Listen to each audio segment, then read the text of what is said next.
So I also wanted to point out that the media's versions of flashbacks are not exactly accurate. Um, I was having flashbacks and I still get them sometimes, and it doesn't feel like it does in like a movie where it feels like everything melts away and I'm like in that exact same place.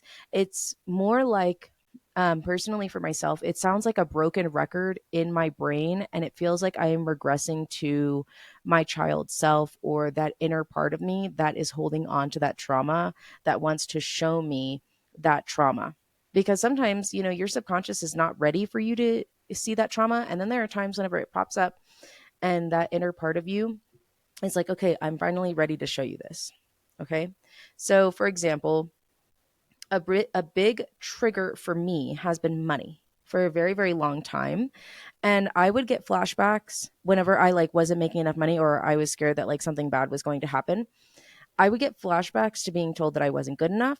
I needed to get my shit together. And why couldn't I be like everybody else of my age? And it was like I could hear that person that had told me those things for so long in the back of my mind screaming these things at me. And I would spiral extremely hard. And that, my friends, is what it is a great example of what a flashback is.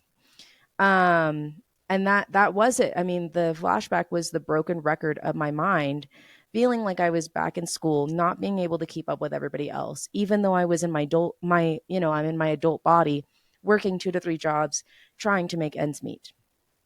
And I've also experienced more intense flashbacks, like I said earlier, where my inner family system, and I